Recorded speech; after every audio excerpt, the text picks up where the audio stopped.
Good morning, and you're very welcome to the Maryborough Hotel outside Cork City. We're here for the Agricultural Science Association Annual Conference 2020. My name is Damien O'Reilly, and I'm your host between now and 12:30. We have a great lineup of speakers, despite the fact that we're here virtually. The ASA is always a must for the agri-social scene every year, but unfortunately not this year. We're here in a relatively empty room, but as I said, we have lots of special guests, including on Taoiseach, Micheál Martin, who'll speak to you presently, and we'll also be speaking later on to the Minister for Foreign Affairs, Simon Coveney. But for now, I'm going to hand you over to the President of the ASA, Seamus O'Mahony. Good morning, everyone. Good morning, everyone. It is a great pleasure and much relief that today we are hosting our 78th Annual Agricultural Science Association Conference. Although a different format, we are confident that our speakers and our content will be as rich and thought-provoking and beneficial to attendees as every other year. We are hugely grateful to our conference partner, FBD Insurance, who are steadfast in the backing of our event. FBD has shown great loyalty to ASA, which I think is a reflection of our shared values in the promotion of science and innovation. Our theme today is about embracing disruption, and each of our sessions will evaluate how our sector is coping with the challenges of COVID, Brexit, the Green Deal, digital transformation, and geopolitical dynamics. This time last year, how many of us would have considered that a global pandemic would feature in our top 10 business continuity risks? Much less the cultural transformation that has occurred with the health and welfare of our families threatened. A year ago, most of us would have hoped that by now some satisfactory agreement relating to Brexit. But the reality is very different today. Could we have considered that a populist president in the US could place tariffs of 25% on key Irish commodities like dairy and whiskey because of a dispute over airplanes? And that an EU-US deal would be vital to ensure a satisfactory mitigation to Brexit?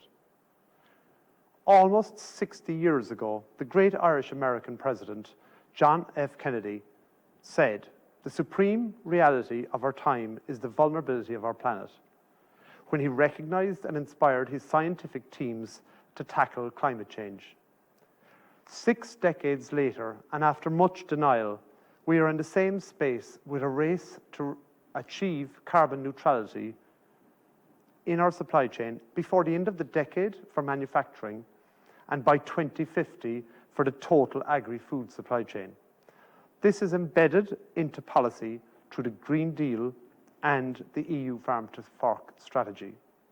Yet, climate change is only one of the disruptors our industry is facing, and we are going to have to work together to empower our people with the help of science to meet these challenges head on. Today, we have brought leaders from across the agri-food spectrum who can, for this morning, serve something as a guiding coalition to help us understand how we might embrace these burning platforms of disruption. I had the pleasure a number of weeks ago to meet a fellow Corkman I've long admired for his determination, ambition, and commitment to his constituents in Cork and to the people of Ireland who he represents. It is my great pleasure to welcome Taoiseach Micheál Martin to the stage to deliver the opening address for today's conference. Thank you very much. Thank you very much. Thank you very much indeed, Seamus, and thank you for your kind introduction. And I'm very pleased to have been afforded the opportunity by Seamus to open your conference this morning, and also to say that some weeks ago, in the splendid sunshine, I had an opportunity to be with Seamus to do a photo call in the heart of Barry Row, very rich farming country, and in the context of a co-op that pays a very fine dividend to its farmers and at a very good price as well. The theme for this year's conference, Embracing Disruption in Agri-Food, is a very apt one for the agri-food industry today. Your association has scheduled an illustrious panel of speakers, and I've no doubt that your programme will result in lively debates on the agricultural sector. We know that the agri-food sector has performed very strongly in recent years, and it makes a very significant contribution to our economy. Irish food, as we know, is produced by farmers, fishermen, agri-food companies around the country, and it contributes to ever-growing exports from Ireland to the rest of the world. Ireland is a globally recognized trading nation, consistently providing high-quality food and drink products to 180 markets through a network of 1,700 firms. And the value of those food and drink exports reached $14.5 billion in 2019, marking growth of over 60% since 2010. But while the agri-food sector is hugely important to our rural and coastal economies, it's also part of the social and cultural fabric of Irish society. And that export dimension to agriculture and food is very important in our ongoing political debate and national debate about the nature of Ireland's economy, enterprise economy, which is outward-looking, connected globally, and first and foremost, an exporting nation. Notwithstanding current challenges with COVID-19, I'm very optimistic overall for the agri-food sector. And the programme for government outlines a range of ambitious policy initiatives to ensure that the sector continues to develop. The process for developing the next 10-year strategy for agri-food is underway, and a committee's representative of the sector has been established. The approach agreed by the committee is to develop a sustainable food system with environmental, economic, and social dimensions. The committee will finish their work by the end of the year, and in line with the commitment and the programme for government and the new strategy that will be launched and presented to government thereafter. We're all aware of the enormous challenges facing our agri-food sector at the current time, and none are greater than those presented by Brexit. The United Kingdom still remains our largest market, with agri-food exports of $5.5 billion in 2019, representing 38% of Ireland's total agri-food exports. Some sectors are particularly reliant on the United Kingdom market, including beef, where 43% of our exports go to the UK. And equally, the UK also remains our largest import market, with imports of $4.6 billion in 2019. And clearly, the uncertainty at the moment in relation to those Brexit negotiations is particularly unhelpful. I've been consistently pressing with the British Prime Minister and all concerned, and our European Union negotiators, that the optimal agreement for Ireland is a free trade one, with no quotas or tariffs. But people are concerned in terms of the most recent developments, in terms of the undermining of the Northern Ireland Protocol and the Withdrawal Treaty. And Europe is very steadfast in terms of its affirmation of that Withdrawal Treaty and the absolute obligation on all parties, including the UK, to adhere to that. And Ireland will be steadfast and loyal with our European Union partners in terms of that position. And then also, on behalf of all of our peoples, again making it very clear that we all have an obligation to workers, to people in industry, in agriculture and food, to get the best deal for you, as opposed to allowing political issues cloud what is most important in terms of the livelihoods of people out there in our respective jurisdictions. There will be significant change, nonetheless, irrespective of what deal ultimately emerges from the 1st of January 2021. Customs and SPS checks will be carried out on goods imported from and exported to Great Britain. And we know that all of you and all businesses must prepare for this reality. Government is taking action, and recently we have launched our Brexit Readiness Action Plan, which focuses on engaging with businesses and citizens, ensuring that they are aware that change is coming and encouraging them to take the necessary steps to be ready for the 1st of January 2021. We've published a general scheme of the new Brexit Omnibus Bill, which will address a wide range of complex issues that could arise post-transition. We've rolled out a renewed whole-of-government Brexit business communications campaign, and importantly, we've launched a €20 million Brexit package to help businesses involved in exporting and importing with the United Kingdom to be ready for new customs arrangements and documentary requirements from 2021. Government supports provided in response to the COVID-19 pandemic, such as the temporary wage subsidy scheme, the new employee wage subsidy scheme, along with supports to access finance and working capital, can already assist businesses and enterprises to improve their resilience and prepare ahead of the end of the transition period. Additionally, significant progress has been made in putting in place the necessary infrastructure and resources at our ports and airports so that we can both fulfill our legal obligations to protect the integrity of the single market, while at the same time ensuring the minimum possible disruption to supply chains and to trading arrangements. We need the same level of preparations to take place amongst businesses and companies.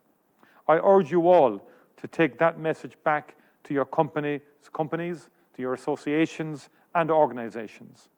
As a great Corkman once said, and he's still a great Corkman, fail to prepare, prepare to fail.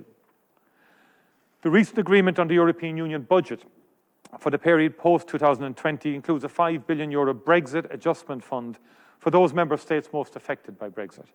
And this is very welcome from an Irish perspective, and indeed, of course, we pushed strongly for that budgetary provision, given our particular set of circumstances. We'll be working very hard to ensure that both Ireland and our agri-food and fisheries sectors get an adequate allocation from that funding. The climate crisis is the defining challenge of our time.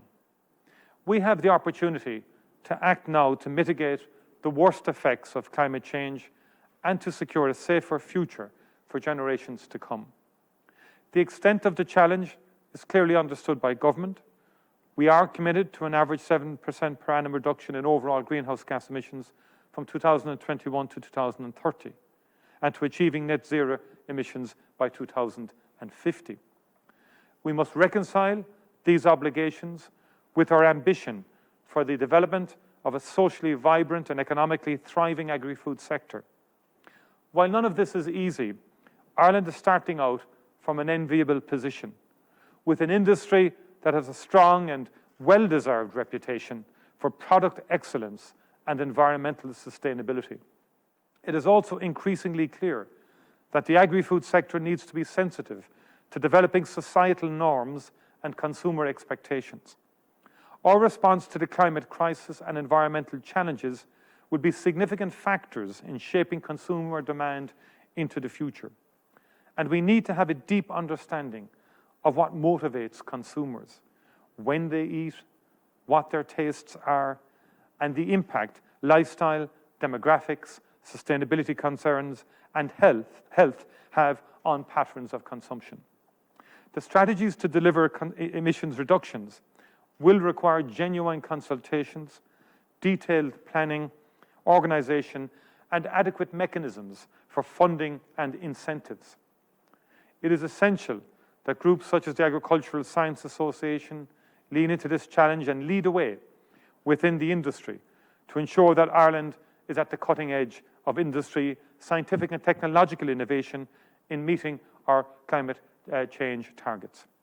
As the authoritative voice of the agricultural science profession in Ireland, I urge you to play your part across every discipline of the agri-food sector in driving this innovation. Government will play its part too.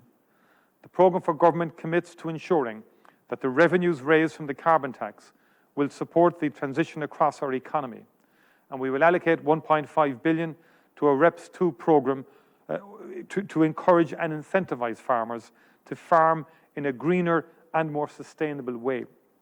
This funding will be additional to funding from the Common Agricultural Policy and will further support family farm incomes.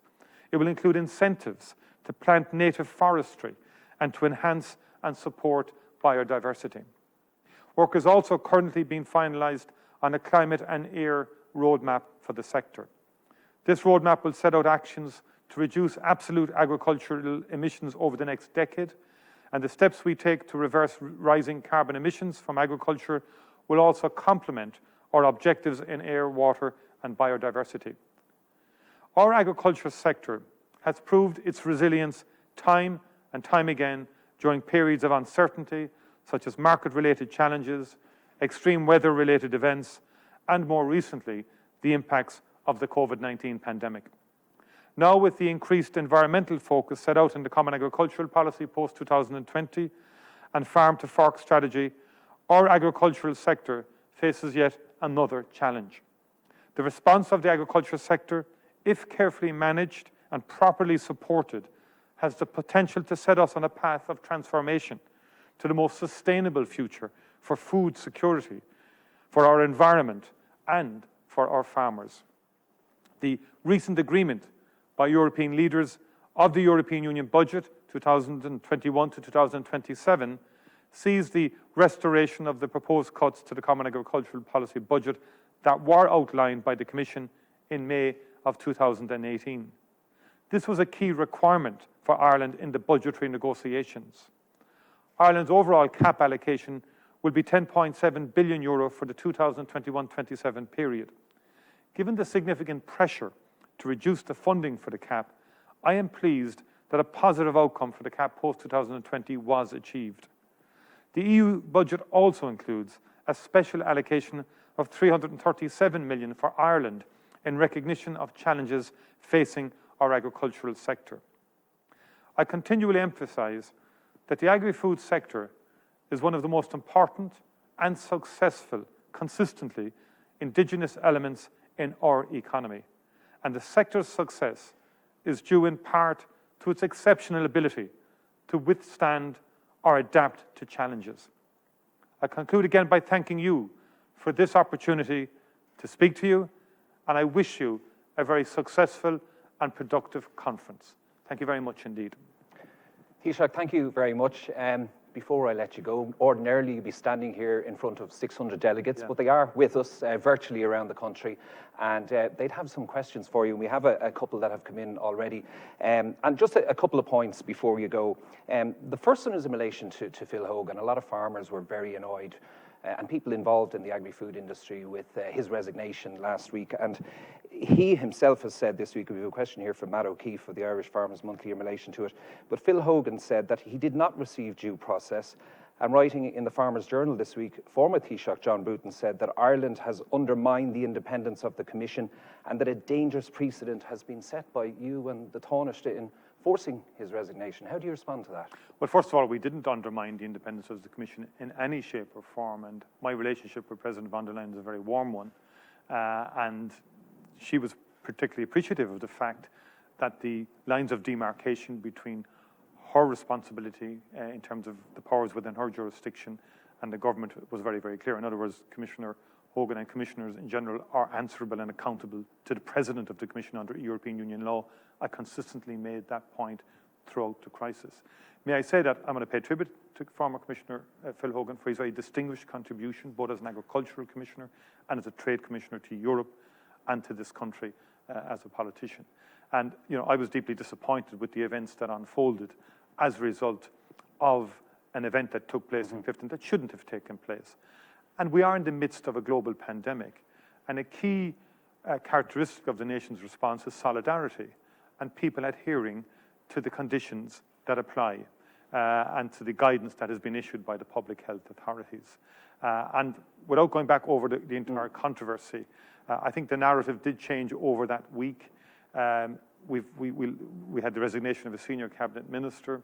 6 Oireachtas members lost the whips of their parties. And then we had the resignation of the commissioner.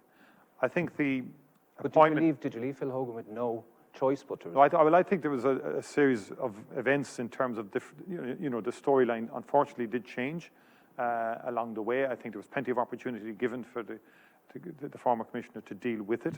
But I think I have to say that the appointment of Mairead McGuinness, a person with great experience in agriculture and in food and in European politics, as a very experienced parliamentarian, vice president of the parliament, and I know a person that President von der Leyen has great respect for, and the portfolio she has received in financial services is a vitally important one, particularly in the context of Brexit, if you like, gives the lie to any suggestion that there was any difficulty between Ireland and the Irish government and the Commission. There simply isn't, and that was overstated completely throughout that crisis. Okay, well, finally and briefly, Taoiseach, we've another number of questions in here in relation to the ceasing of cereal testing at meat plants and food processors earlier this week because we're hitting capacity. My colleague Fran McNulty, for example, asked the question, can you assure people and workers that they're no more at risk as a result of the cereal testing programme being ceased at the moment? Yeah, the cereal testing is something I initiated and asked but it stopped this week. Yeah, and to deal with it. It's a preventative precautionary measure. If a cluster breaks out in a meat plant, mass testing will immediately take place. And the reason the serial testing program has been rescheduled to next week is because the community testing demand has gone up. In other words, people with symptoms are presenting more and more to the GPs. And it's a fundamental principle of public health that you allocate your testing resources to the community prevalence of the virus, and particularly people who are symptomatic. They need it first. I mean, last Monday, there was up to 16,000. So we need to increase capacity. There was up to 16,000 on Monday. So the capacity is increasing and has increased and will increase more. And because of what's going on in particular counties, there is significant pressure on the testing system, I think, between hospitals and the community. But the serial testing will recommence when? Next week, yeah. Next week, okay. All right, Taoiseach, thank you very much indeed for joining us at this ASA conference with a difference this year. Yeah. And thank you very much once again for your opening address. Thank you indeed, yeah. Thanks you. Okay, we're heading to Washington next.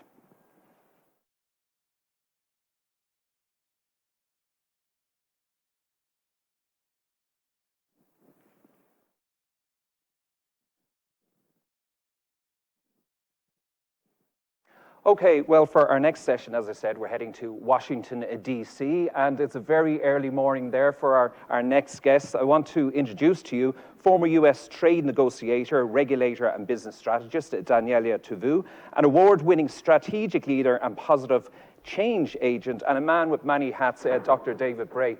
Good morning to you both. Thank you for getting up so early to be with us, but you're looking very bright. That's good to see, and we're looking forward to hearing your insights. David, can I go to you first? I mean, your biography takes about a day to read. You're a man of many parts, but what interests me most is your role as a director with the Atlantic Council, which enables politicians and business leaders to look for global solutions. So tell me a little bit more about that, specifically thinking of our audience here today, who are all involved from, I suppose, farm to fork in agriculture in Ireland, from agribusiness, agri-food, and from the farming community. So when you I suppose, think about the Atlantic Council and what you've been doing in terms of food supply and the future of food at a global level, what are you hearing? Yes. So first, thank you for having me. It's an honor to be here with you and Daniela. And the Atlantic Council was created in 1961. When the Democrats from the Truman administration and the Republicans from the Eisenhower administration were so busy fighting over domestic policy, they weren't focusing on how to work with allies for what was at the time the Cold War. And here we are about 59 years later, and one might say that if we don't think about how we work together with allies on tackling these issues such as food and agriculture, and in particular using technology and data to get better. Think about how we feed the world, how do we get through this COVID-19 and this post-COVID-19 era in which we are seeing local famines happen in the world, that if we don't think about doing it together with allies, we will have a suboptimal outcome. And so what we do at the Atlantic Council is we bring together people to remind people that we need to work across sectors, we need to work across nations, and with specifically the Geotech Center, we're thinking about the political implications of how data and technology, in this case, changes agriculture and changes farming. Okay, and we might talk a little bit more about data and technology and how it will change food production and food supply into the future. But Daniela, obviously David spoke there, he mentioned COVID, the times we live in. How have the last 6 to 8 months impacted on the global food supply chain and indeed global food security? First of all, I want to say good morning to you, Damien. It's really a pleasure to be here and to thank Seamus and his entire team, and especially sharing this platform with Dr. David Bray, my dear friend and colleague who I admire very much. And I think the work at the Atlantic Council and the Geotech Center is incredibly important right now, particularly when we're discussing food security as a national security issue, which is the lens through which we should look at this. So before we talk about the disruptions to COVID, we have to understand that we had a perfect storm that was brewing already. We had a protracted trade war that led to a lot of fissures, I would say, and breaks in the system, especially when businesses are trying to be proactive. It's very difficult to implement new innovation and strategies in agriculture when you're fighting old wars. So that's part of the problem that we had leading up to this. And I feel compelled to mention that because not all of the problems we have right now are related directly to COVID. That said, some of the problems that we're facing right now for COVID are, farm to fork production involves many different people and many different processes. You have first people that are getting sick. You see that in meat processing plants where people are literally packed together.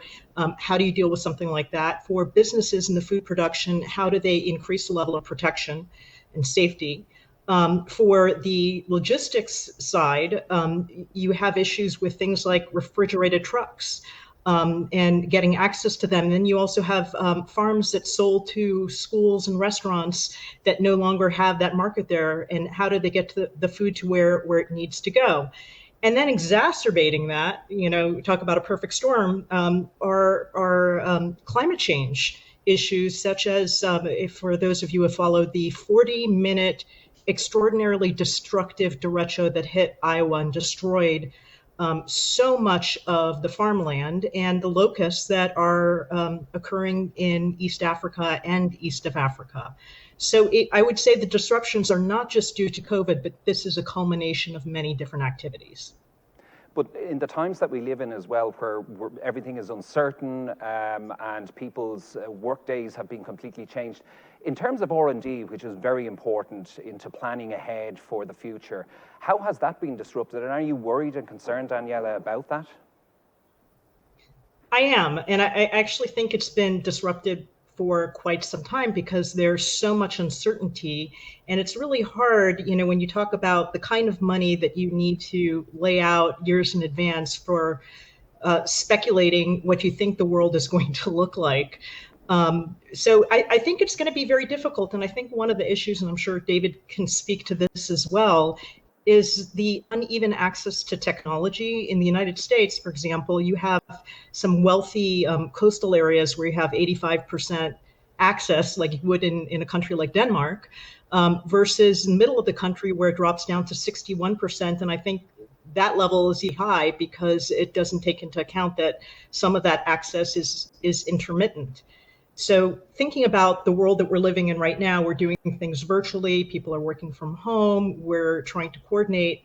How can you do that in precision agriculture as well if you don't have access to basic technology? Yeah, David, just on that, it brings me nicely on to, I suppose, my next question to you about data technology, about AI. Now, AI to a lot of our viewers here means one thing, but of course now it means artificial intelligence as opposed to artificial insemination. It means both, but we're talking about AI in terms of technology and data.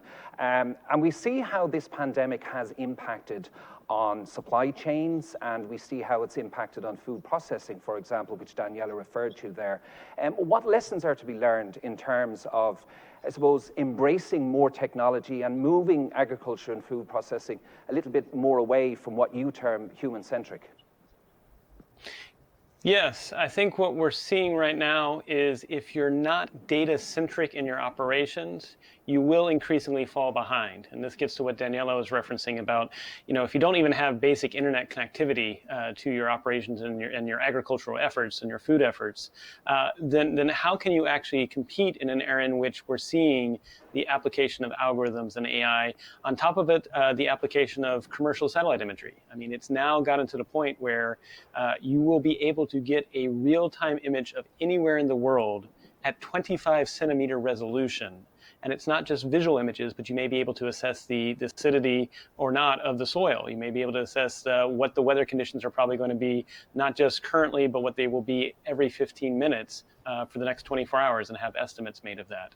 And that sort of bringing to power of the data in terms of how it informs what's going on, that's going to be a case that's going to decide who's going to make through sort of this gauntlet storm that Daniela was referencing, and those who will not. But that does raise questions, because data itself sometimes poses issues. I mean, as you know, in Europe, you have GDPR, so you need to respect privacy. How do you get people to opt in to possibly share information about what they're looking for, what they're doing in terms of food or agricultural production in a way that actually is consensus-led? We're leading an effort right now. We're working with a group of farmers in Kenya at one of their most sustainable farms already. And what we're looking at really is how we can actually bring the small farmers to work with larger farmers, to work with the government and work with nonprofits in a way that's called data trust. And what that really is trying to do is to recognize that your data is important. You don't want to reveal any intellectual property, and at the same time, you also want to respect privacy. But if you keep your data to yourself and you don't work with, say, the equipment manufacturers, you don't work with the government, you don't work with other farmers, you're going to be worse off because you're only going to see a little stovepipe of what is the larger picture that is all these things coming together that makes for either better outcomes, or if you don't have that information, you don't have that data, and you don't have that algorithms and that AI applied, you will end up in suboptimal states.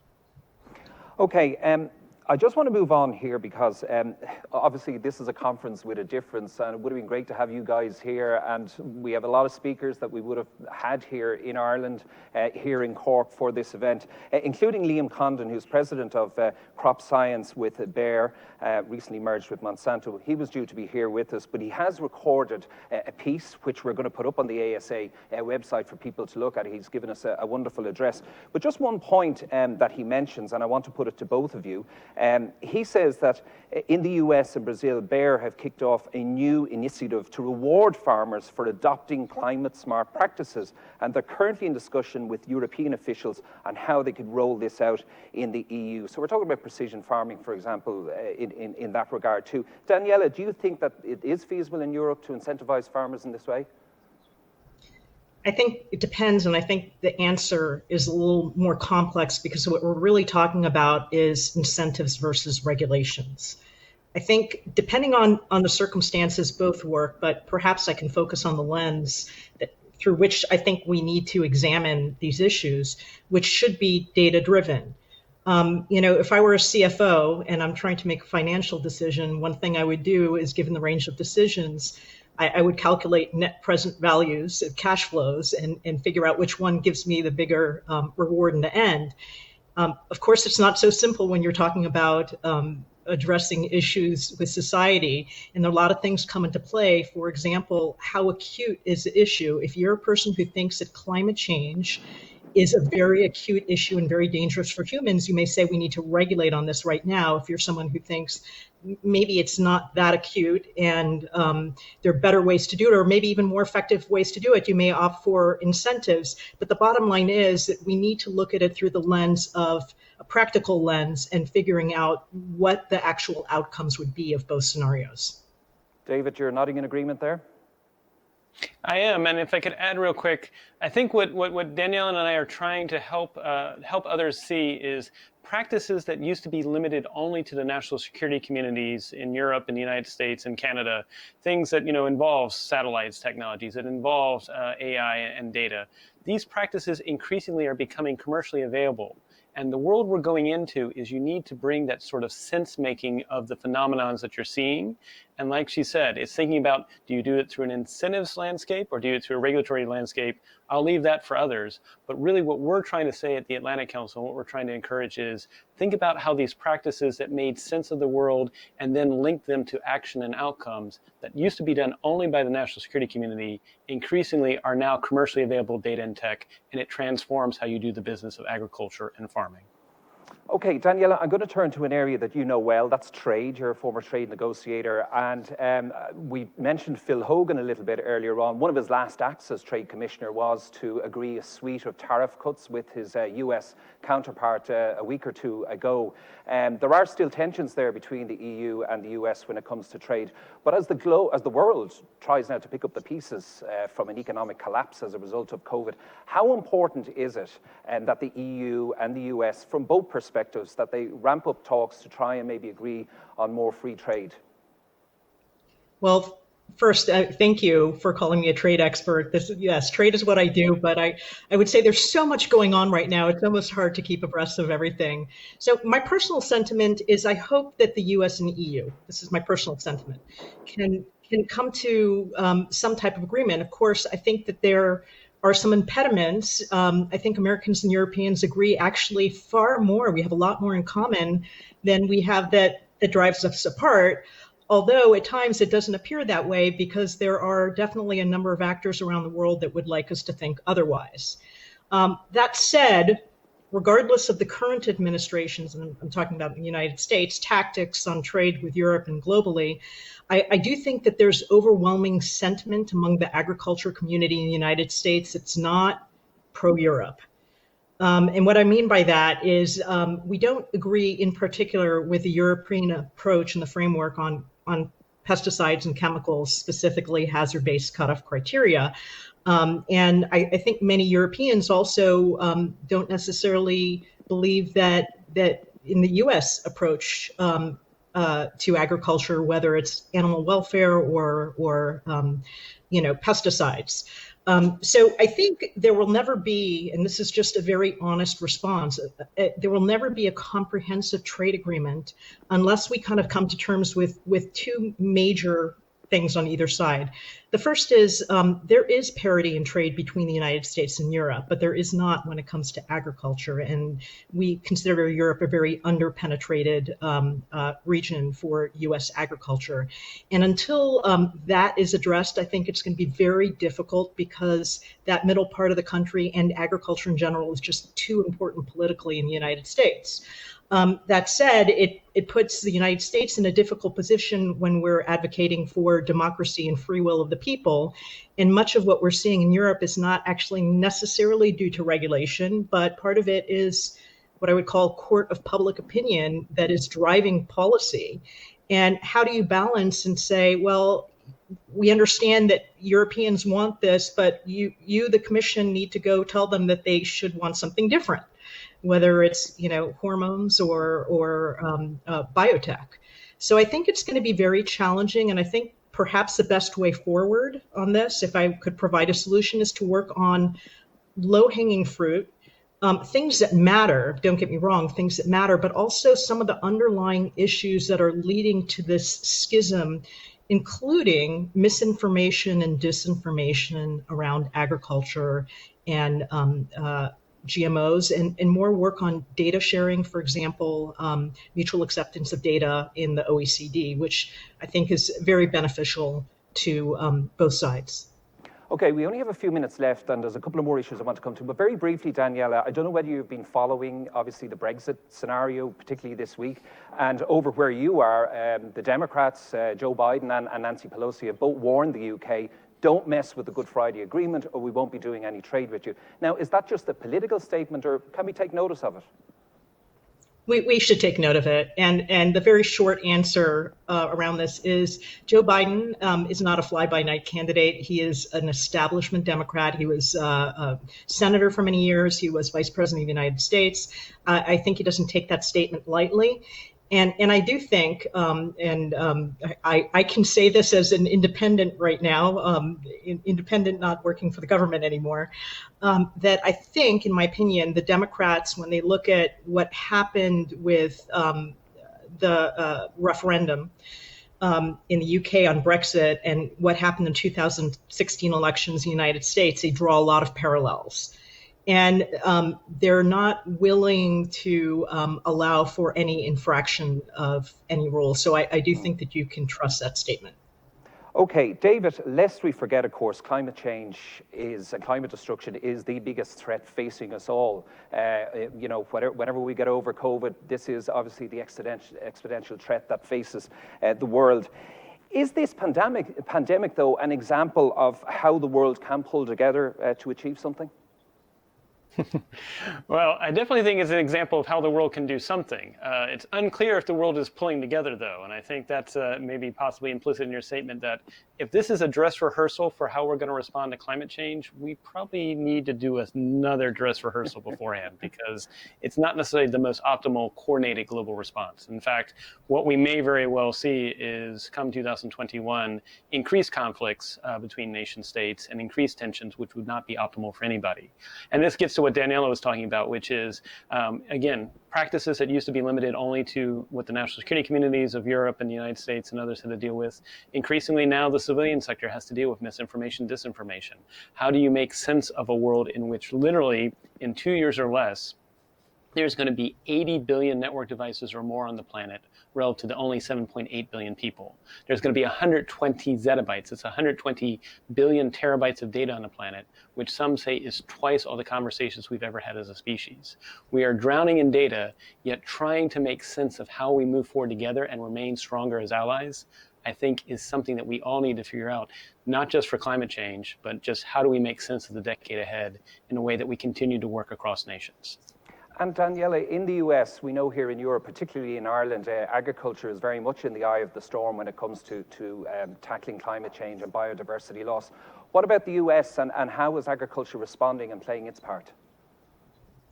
Well, it's really interesting because if you talk to an average person not with an agricultural background about greenhouse gases and agriculture, they have all sorts of ideas. And if you just get rid of the cows, you'll get rid of the problem. And we know that that's not really the case. Here's my perspective. Agriculture accounts for 20 to 25% of greenhouse gases. When you consider every single person around the world is eating every day, we hope that's one of the things we're trying to address.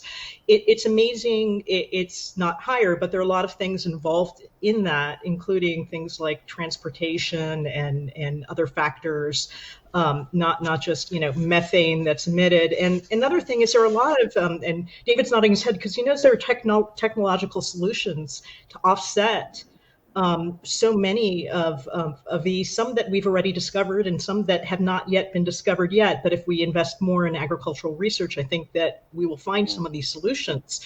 But I think it's a little unfair for the general public to just blame agriculture when we're flying all around the world and we're doing all sorts of things on a daily basis that also contribute.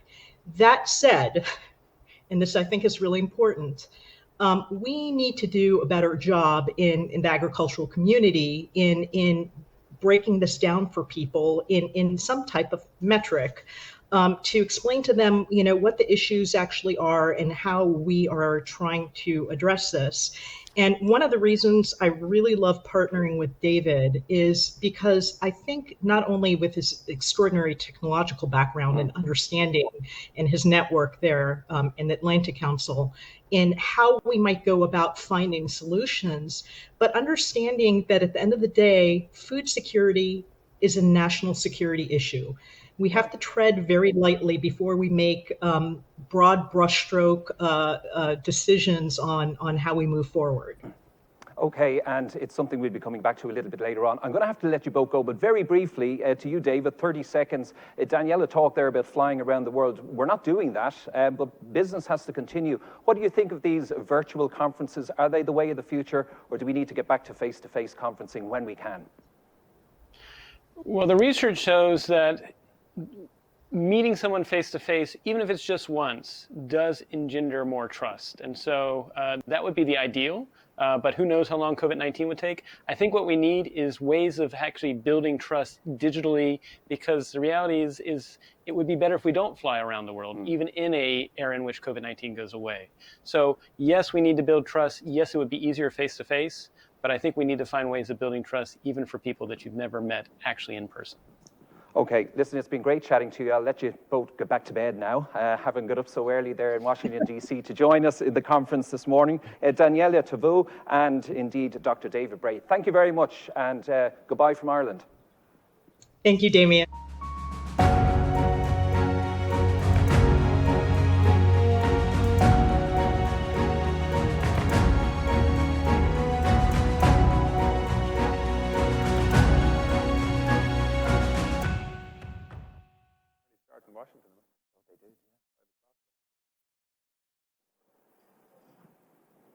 Okay, well, earlier this year, back in February, the Guild of Agricultural Journalists of Ireland, they held a conference, and the guest speaker at that conference was the then Taoiseach and Minister for Foreign Affairs, Simon Coveney. And when he was asked the question, what is the biggest issue facing the Irish government in 2020, his answer was Brexit. Now, little did he or anybody in the room know what was coming down the road only 2 or 3 weeks later. But again, only this week, we have been reminded that Brexit is indeed a huge threat to this country, and particularly to agriculture and agri-food business in Ireland. I'm delighted to say that Minister Coveney is with me. Good morning.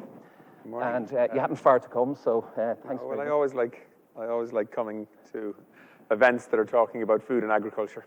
Yeah. It's a space I'm really interested in still, even though obviously my brief in government has changed. I'm looking forward to working with Charlie McConalogue on a whole range of things to do with agriculture and food, because we face some big challenges ahead, but also exciting opportunities too. Okay. I'm going to talk about some of those at the moment, but this time last week or a little earlier, we thought we were going to be dealing with or having the EU Commissioner Designate here, but what happened? God, you're obsessed with this issue. You collared the Taoiseach on it as well. No, look, nothing happened really. I mean, I think the result is a pretty good one. You know, we have a farmer as a commissioner. We have someone who understands agriculture and rural Ireland at the heart of the European Commission in terms of decision making in a really important brief in terms of financial services and financial stability. So it's relevant for what we're talking about today, but it's also relevant for Brexit and its aftermath.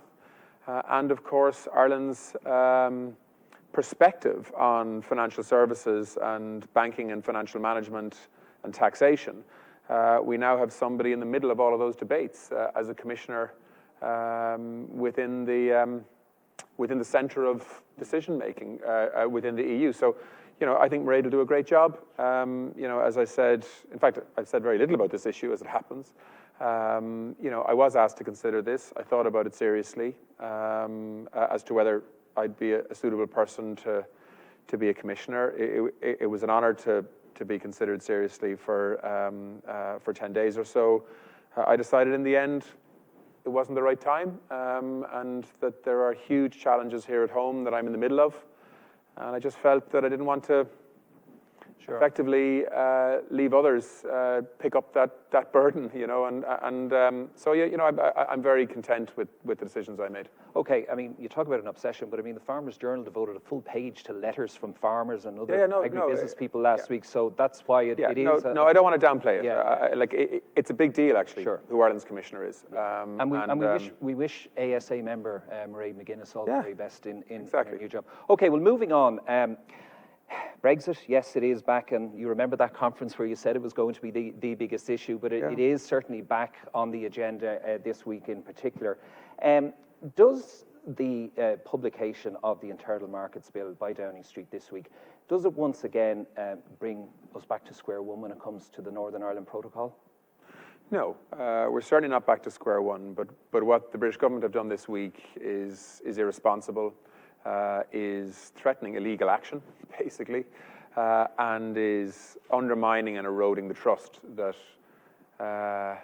at the best of times in these negotiations, you know, has been quite difficult to build. You know, I think it was an effort this week to certainly take a strategic approach that was more focused on domestic British politics than anything else. I think it's a dangerous approach by Britain because the EU has been really unimpressed by it on a number of levels.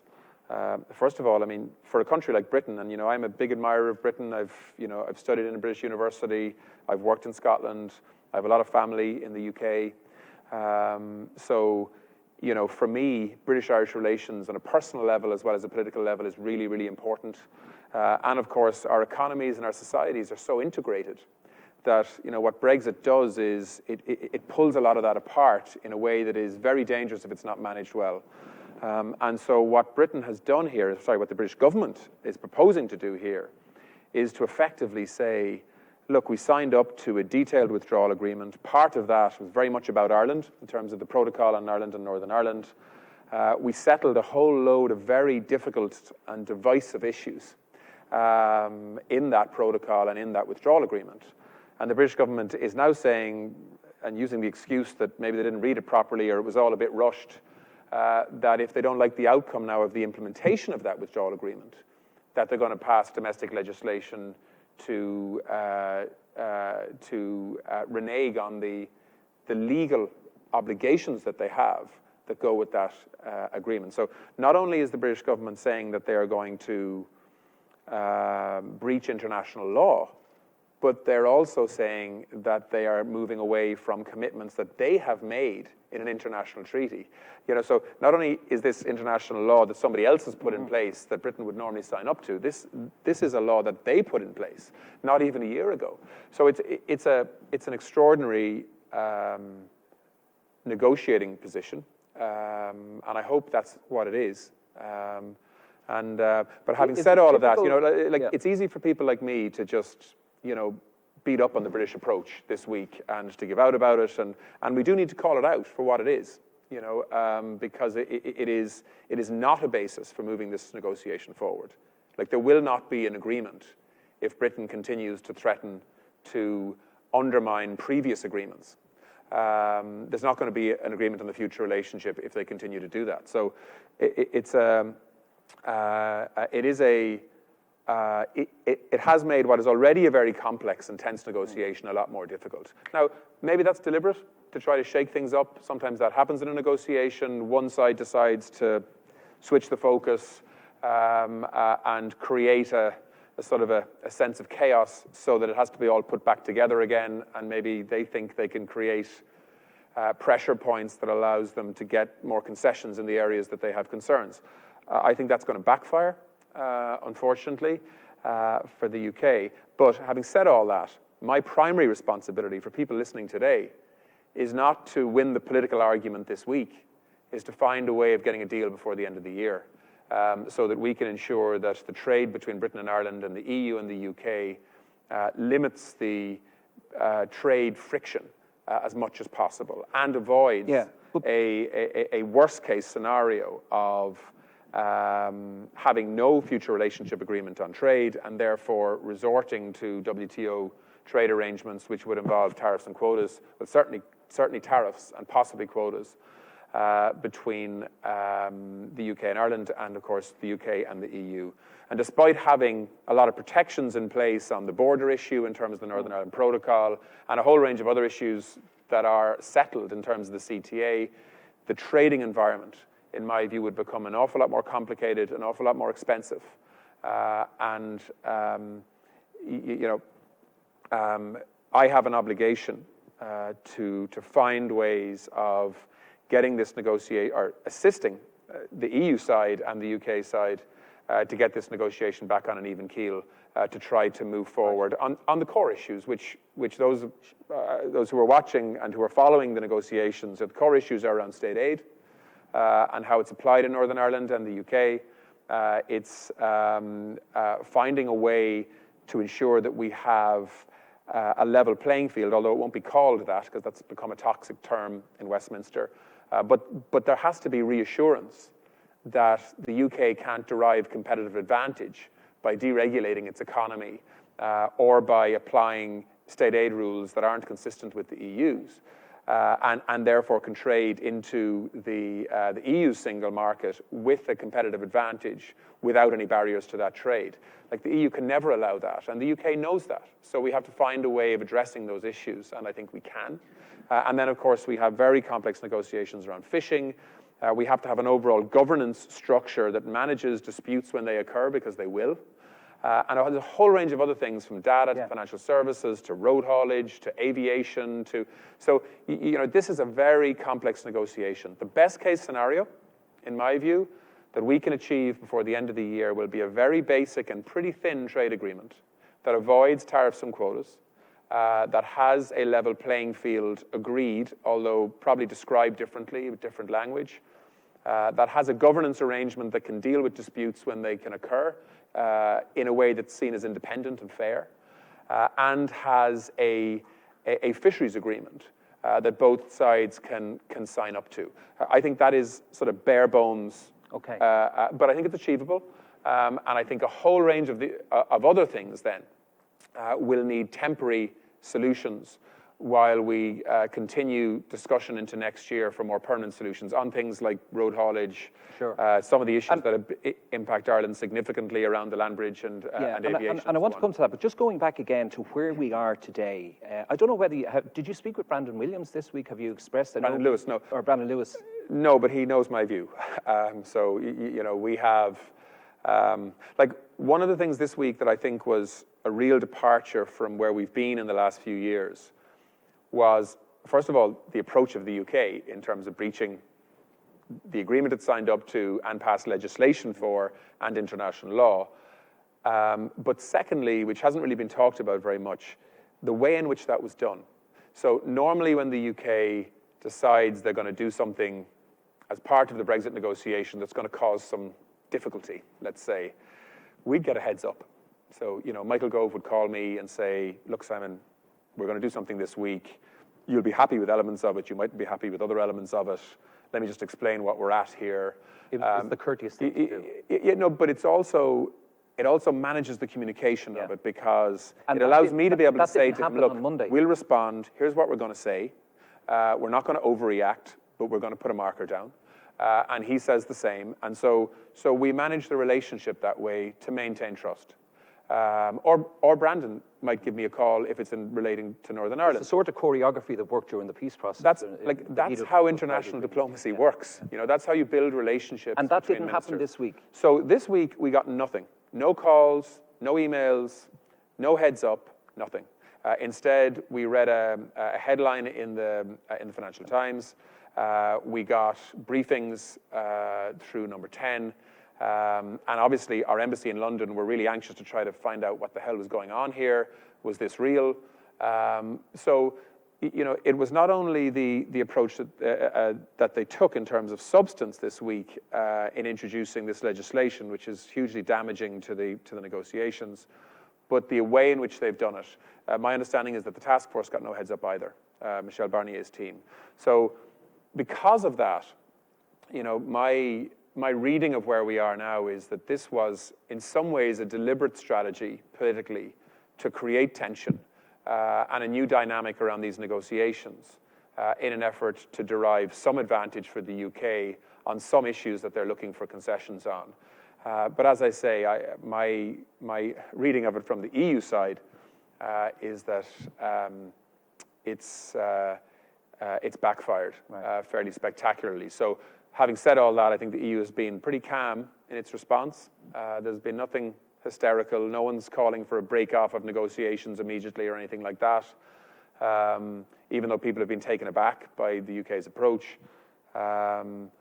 Instead, there will be negotiations next week in Brussels that will involve the task force and David Frost's team on the UK side, and we will try to continue to focus on the bigger prize here, which is to avoid a no deal by the end of the year. Okay, my other obsession with Manchester United led to that Freudian slip about Brandon Williams instead of Brandon Lewis. But well. Can I just ask you about that? Because anybody that says they understand the Northern Ireland Protocol and how trade between Great Britain, or Britain and Northern Ireland will work, and Northern Ireland and the EU will actually work is a liar. It's very, very complicated, and we've been reminded of it this week. But in the worst case scenario, though, it's not that complicated. Like the implementation of it, yes, is challenging. Paperwork. But in simple terms, what the protocol on Northern Ireland and Ireland does is it prevents the need for border infrastructure on the island of Ireland between North and South.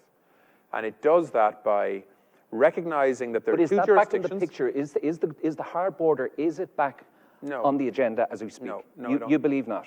No, I don't believe it is. Right. Nobody is suggesting it is on the British side or on the Irish side or on the EU side. There are three issues that the UK seems to have a problem with in relation to the implementation of the withdrawal agreement and the Irish protocol. One is in relation to state aid. So they accept that the state aid rules in Northern Ireland need to be consistent with EU state aid rules. You can't have a situation where the British government can essentially fund a food processor in Belfast or Derry or County Tyrone to a much greater extent than the Irish government can fund a food processor 15 miles down the road. It would be unfair competition, and once that happens, you've got to have some border infrastructure to balance that. So on the state aid side, it's clear in terms of what happens in Northern Ireland. What the UK have a difficulty with, and what the withdrawal agreement provides for, though, is if there is a company in Great Britain, say in Manchester, that has a significant subsidiary in Northern Ireland, then if you give significant state aid to the company and the parent company, then they can transfer that benefit potentially into Northern Ireland and create that distortion that we're trying to avoid. And that is where the UK are saying, well, hang on a second, it needs to be a British minister that decides when that happens and when it doesn't, which of course is totally contrary to the withdrawal agreement, where we have to do this together. The second area where they have a concern is what's called goods at risk.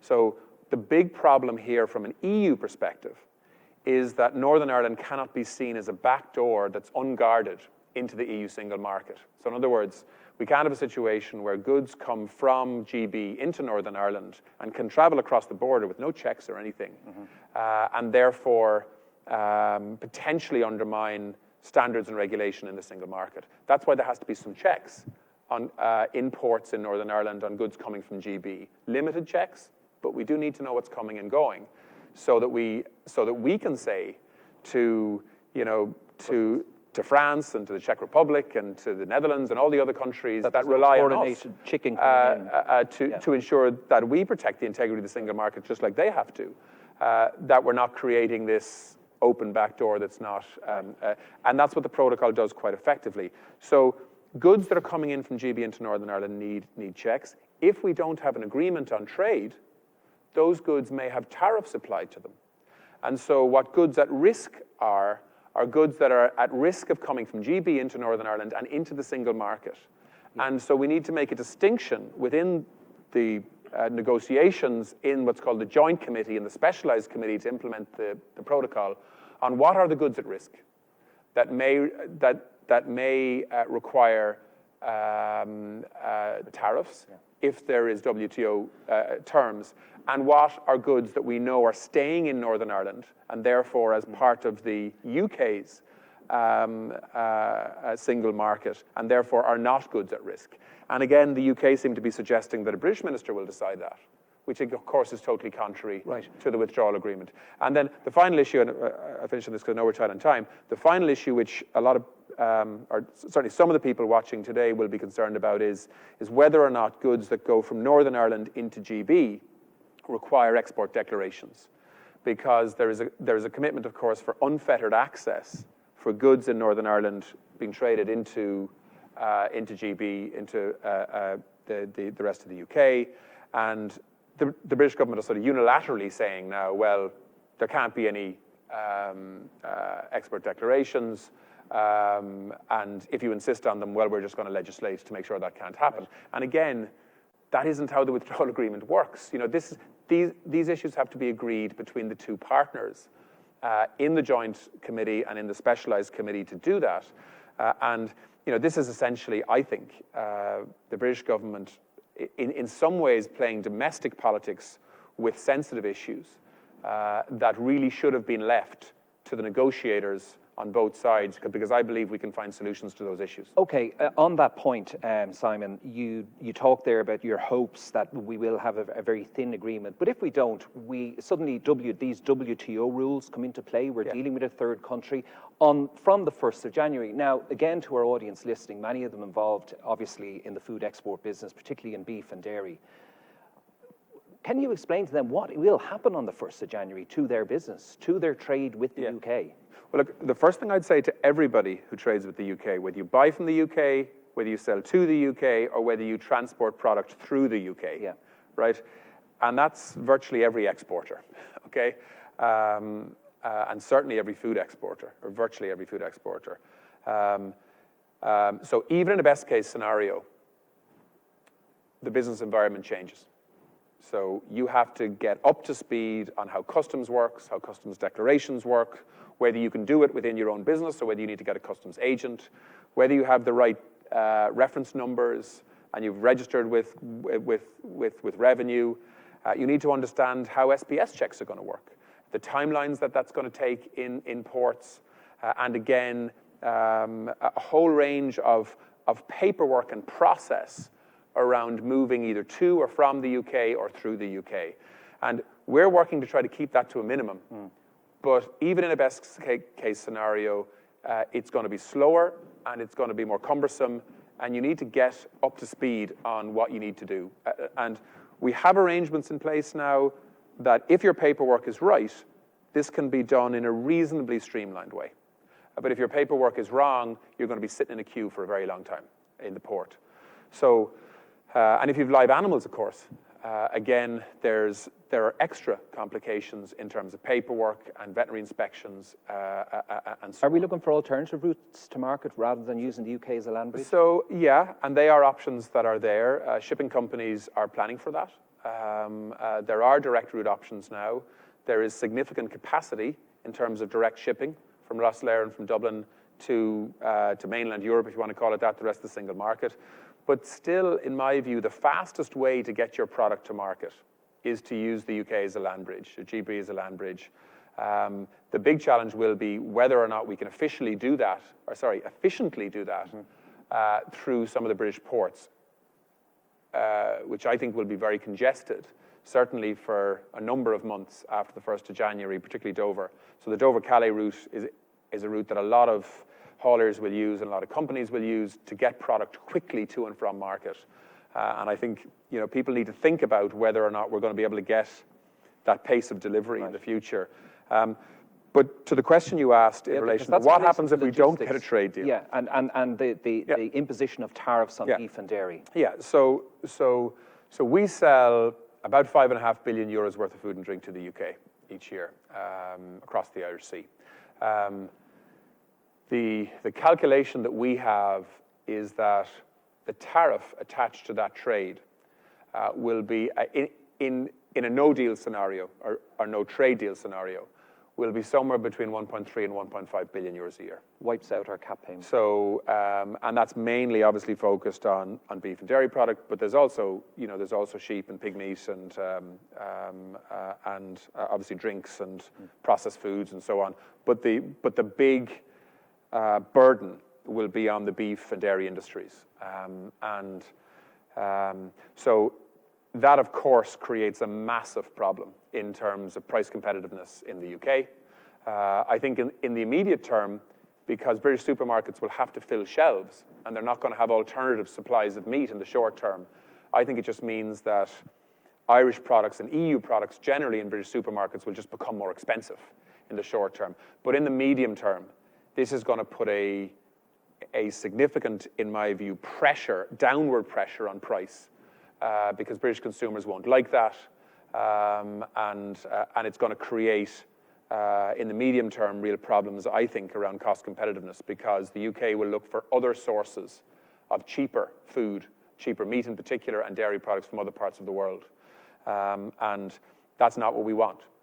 So there's no point in sugarcoating this. This is a real danger for the Irish food industry, for Irish agriculture, particularly for the beef sector, because I think dairy has more options in terms of alternative markets. There are alternative markets for beef too, but not in the immediate term, that's for sure. And if you look at how integrated our beef system is with the UK in terms of factories and processing and movement of product, it's very, very integrated. So we'll continue to sell there, but in the medium term, I think it becomes more of a problem. So that's why it's so important for me and others involved in this negotiation to find a way of avoiding that scenario. And are you worried that we Because, by the way, I think if we don't get a trade deal, I think this view that some have, particularly in London, that, look, what we should do here is just play tough,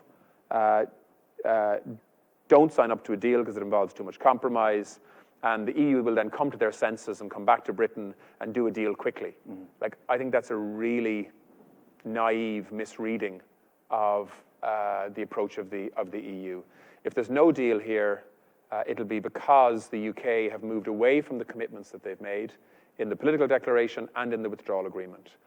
I think that means that trust will have broken down very fundamentally between the EU and the UK on trade, and I think it's going to take quite some time to fix that and put it back together and agree deals into the future, because the fisheries issues don't go away, and the other sensitive issues don't go away either. So Is there going to be any form of a just transition from Europe in terms of compensation for Ireland specifically, or do you think the appetite has disappeared because the rest of the EU, like the rest of the world, have other things on their plate? Oh, no. I mean, there's a €5 billion fund, which is part of the multi-annual financial framework negotiations, which has been agreed. Will it be enough? How that money is to be spent is not decided yet. It's not earmarked, but certainly the understanding, I think, is that the countries that will be most impacted by the downside of Brexit are the ones that will be accessing the majority of that money, and that means, the Netherlands, Belgium, France, Ireland. But I mean, I think Ireland is the first in the queue, actually, rather than the others. But countries that have significant trade and will therefore have significant trade disruption with the UK in the absence of a deal are the ones that that fund is earmarked for, and we've worked hard to make sure that fund is in place. Just a couple of final points. I'm sure you're following what's happening in Brussels in terms of the Green Deal and specifically farm to fork, and you do keep an eye on agriculture. Do you think that Irish agriculture, from what you know of it, and you know it very well, is ready and equipped to meet the challenges of the Green Deal and the farm to fork by 2030? Can I just say one more thing about Brexit? Because I think there are people who are listening today who will be interested in this. One of the things that's not resolved in these negotiations, which is why the distractions of this week have been so unwelcome, particularly for Northern Ireland, but also for processors in particular south of the border. If you take Lakeland Dairy, for example, they source a lot of their milk from Northern Ireland. If they're exporting product that is produced on the back of that milk from Northern Ireland on the back of EU trade deals, which is what a lot of them will do, there's a problem. There's a country of origin problem, because at the moment we don't have a resolution to this conundrum whereby even though Northern Ireland will be operating under the protocol effectively to the rules of the EU single market on goods, and therefore the all-island economy will function really well in terms of distribution and so on. If you're exporting, because the origin of the product from Northern Ireland is actually UK rather than EU, they don't qualify at the moment to benefit from EU trade deals in terms of exporting to other countries. And then in terms of importation,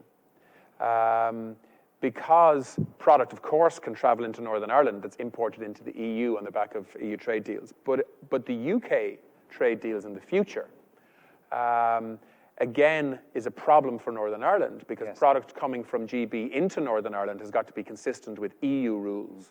And the UK may sign trade deals that aren't consistent, particularly on food product, potentially, whether that's with the US or with Mercosur or with Canada or whoever. So at the moment, we have a real problem, I think, for Northern Ireland, whereby they fall between two stools. They don't benefit fully from UK trade deals, and they only benefit partially from EU trade deals. Now, you can see why I said it was complex earlier. Yeah, so they're the kind of things that we need to be resolving with the UK and the EU, in the interest of co-ops like Lakeland, and in the interest of farmers in Northern Ireland, as well as south of the border. And because of the sort of distraction and tactics of the British government this week, we're being distracted from those kind of real problems that need solutions because of grandstanding around threats in these negotiations. On the other question that you asked, the Green Deal, on the Green Deal, actually, I think we are well equipped for this.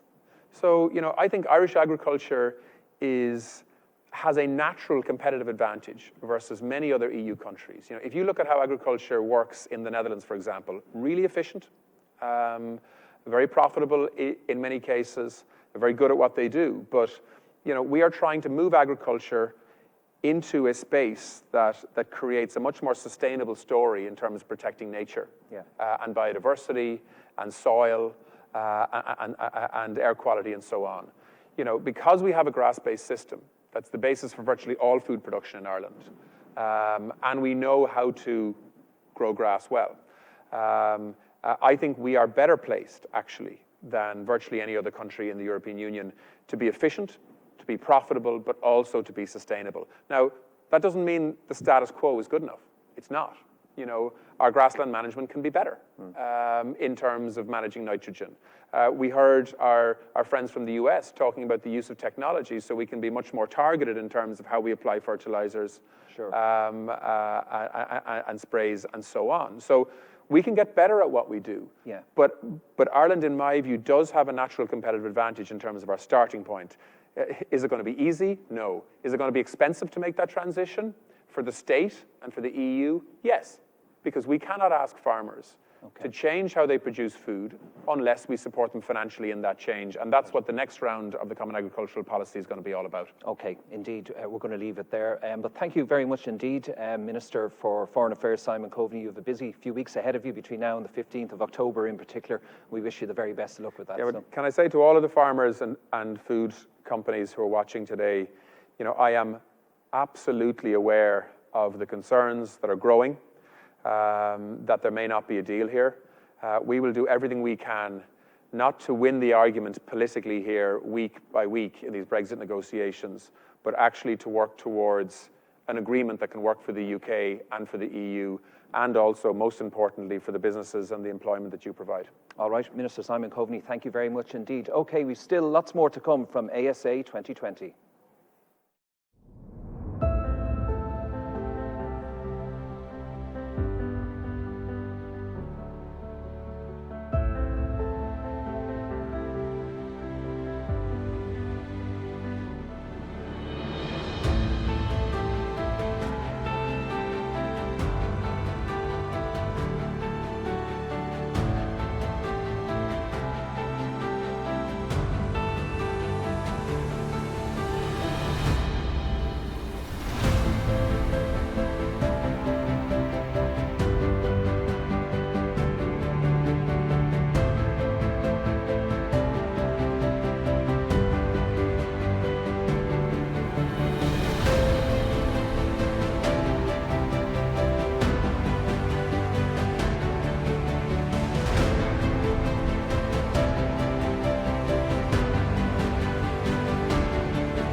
Okay, you're welcome back here to the Maryborough Hotel, and we're moving now to close to the end, and we have a very distinguished panel dotted around the country to chat, I suppose, about some of the big issues that we've been hearing about here this morning, and indeed which we've all been talking about over the last couple of years. I'm joined here by Laura Burke, who is Director General of the EPA.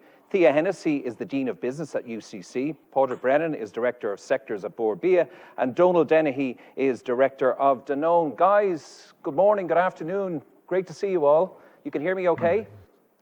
Yeah, absolutely. Yes. Good stuff. Good morning. I was just thinking, I'm wondering, what's my first question for you? And, I think in a really good year, farmers worry about price, they worry about the weather, they worry about sick animals, they worry about what sort of a yield they're going to get for their crops. That's in a good year. And now we see very visible on the horizon is Brexit. There's obviously climate and biodiversity destruction. There's changing food habits. What else have we got? We've got the Common Agricultural Policy, and that's not even to mention COVID.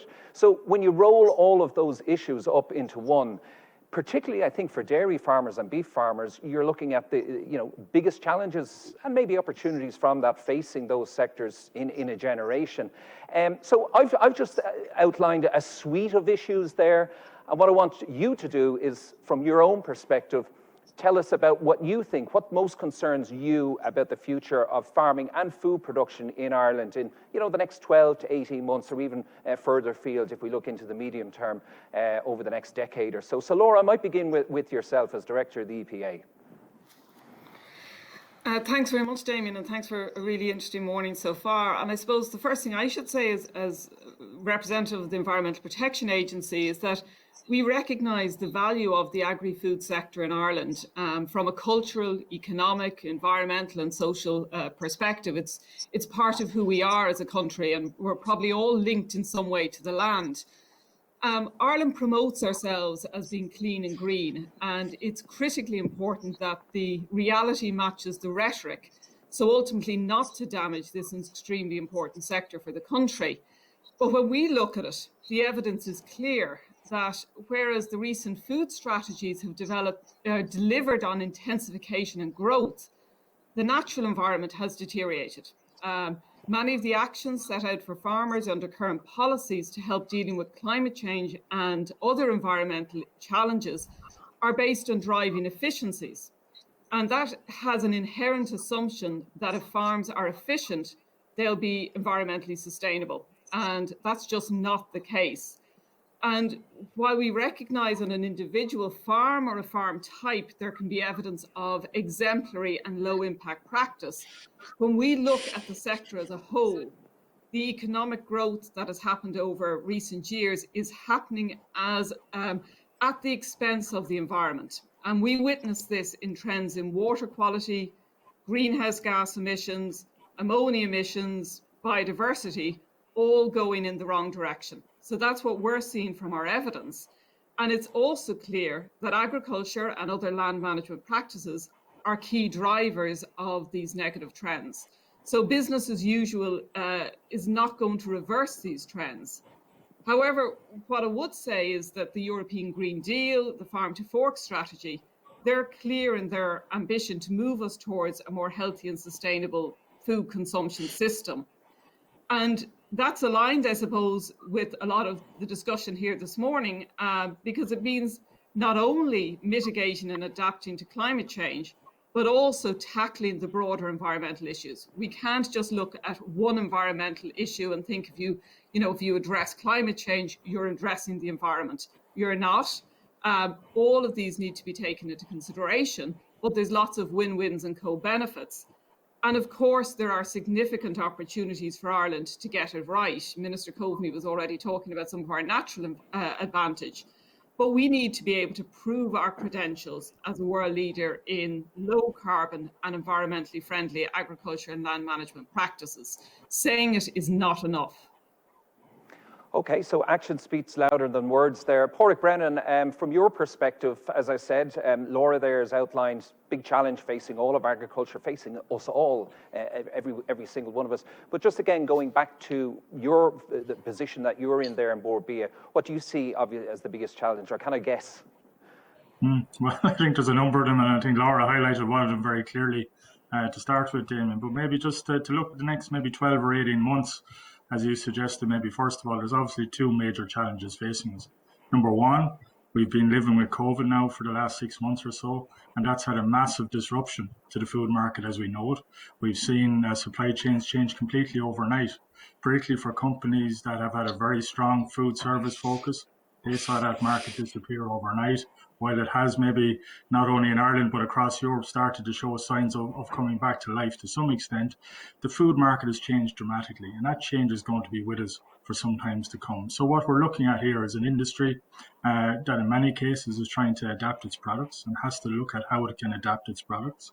It has to maybe embrace new channels like online, but all of these things are really challenging when you're in a position where we're facing into a recession that we don't know how long it's going to be, or how severe it's going to be just yet right across the globe, never mind in Ireland. So you have, I suppose, a sector that's facing uncertainty around COVID that makes it difficult to plan in terms of what are the decisions that need to be made now, knowing that this can move in any given direction over the next number of months, either from an economic point of view or the wave nature of the pandemic that we're dealing with. So one thing we do know for certain is that the food market is going to look very different for a considerable period of time because of COVID. Related to that, and obviously coinciding with that now, unfortunately, is the whole area of Brexit. I think Minister Coveney was very clear in his perspective there in the last talk that you had about where he views the current Brexit situation. And I suppose just to put it in context, and we all know how important the UK market is to us, but like 35% of our exports are destined for the UK market. When you look at beef, it's nearly half for beef. Nearly 70% of our prepared consumer food products are there. They're going to that market for a very clear reason, in that we have a long-standing, trusted relationship with UK customers when it comes to buying products from Ireland. We have similar tastes, we have similar cultures, but that's not now under threat in terms of the unknown, if you like, when it comes to Brexit. But one thing that is known, and the Minister highlighted it very clearly, that come January the 24th or January the 1st in 2021, we're into a new trading relationship with the UK, regardless of the outcome of the negotiations over the next number of weeks and months. Because the UK will no longer be part of the single market and the EU customs union, we're into a completely new customs process with additional checks, additional procedures to be gone through that are going to add cost and are going to add time in terms of exporting product either to the UK or through the UK onto further markets. So straight away, that's going to be a challenge for us. The big unknown is, are we going to have a free trade agreement or not with the UK come next January? And if we don't, obviously we all saw the tariff schedule that was published by the UK earlier this year. And just to pick a couple of examples on that, like the average tariff that Irish beef would face going into the UK in a no-deal scenario is just over 70%. For dairy, while it varies a lot by product, the average is about 42%. So no matter what way you look at it in the sector that we're in, that sort of tariff level, if it were to come to pass, would have devastating consequences, I think, in terms of our business to the UK market. As well as that, the other challenges, we've seen customers who've obviously stuck with us in the UK through thick and thin over many generations. Over the last couple of years in relation to Brexit, it was all about having enough product in the market just in case we got to a kind of the end of the process and there was an issue in terms of trading. Now it's moving towards very much commercial discussion. So if there is tariff, who's picking up the bill? How is that going to be distributed across the supply chain, if you like? So there's so many challenges associated with Brexit. Combining that then with the whole COVID uncertainty that faces us, it presents us with a real challenge in terms of what's the immediate future and the immediate direction that the industry can head. Yeah, a lot of challenges there indeed for the industry. Thea, from your perspective, you analyse data and figures quite a lot as well. What's jumping out at you in terms of concerns or worries or indeed opportunities for Irish agriculture, again, over the next 18 months to 5 years or so? Thanks, Damien. I suppose before we even look at the challenges that lie ahead, it's important to remind viewers of where we're starting from, and already a very difficult economic situation in many farm sectors. The Teagasc National Farm Survey income data that's published annually shows average farm incomes last year were still at only 24,000, and average income on beef farms between 10 and 12,000. So starting off from a really low base. And when you're in a position like that, I suppose any movement at all, negative movement on price, can really tip the sector into an unsustainable position. We saw earlier in the spring when demand for beef from the food service sector collapsed, that transferred very quickly into the farm sector. And there was yet again another farm income emergency. I suppose we did have the support of the 50 million euros that came from the Department of Agriculture to relieve the situation in the beef sector earlier in the year. But, I suppose it's going from crisis to a certain extent. When we look then at the years ahead, the Green Deal, with it coming from Europe, is a very ambitious plan to be carbon neutral by 2050. It will be a big challenge for the Irish sector. As Laura has said so clearly, yes, we are very efficient in the production of food from a carbon intensity production, but yet our carbon emissions continue to increase. So you can't square that off. It has to be tackled. I suppose the ambition under the Ag Climatise programme, which is the Irish implementation plan, is to reduce carbon emissions from agriculture between 10 and 15% over the next decade. So that'll be a very significant challenge for all the farm sectors. We expect to see much of the support that comes through the Common Agricultural Policy to be channelled in that regard to incentivize the adoption of mitigating technologies at the farm level. But I suppose the concern again, when we look at the income situation, is that if we are removing funding from the Pillar 1, which is the guaranteed basic income support, that's so important to many farmers, if that's being removed from the first pillar and instead farmers have to adopt specific actions to receive that payment, where those actions incur an additional cost, you are still looking at an overall reduction in the income situation on farms. So I think that's a very real concern and worry as well. When we look at the dairy side, the income situation is better, an average of €66,000 last year, but that has been very much driven by an expansion of the sector, growth in cow numbers. And the extent to which that can continue, I suppose, is very uncertain. And I think that's very worrying then for farmers who have recently invested in their farms, who have taken out debt to support an expanding herd or who plan to do so shortly. Having that uncertainty about the ability of the sector to continue to expand or the possibility of a future contraction is a serious financial worry as well, Damien.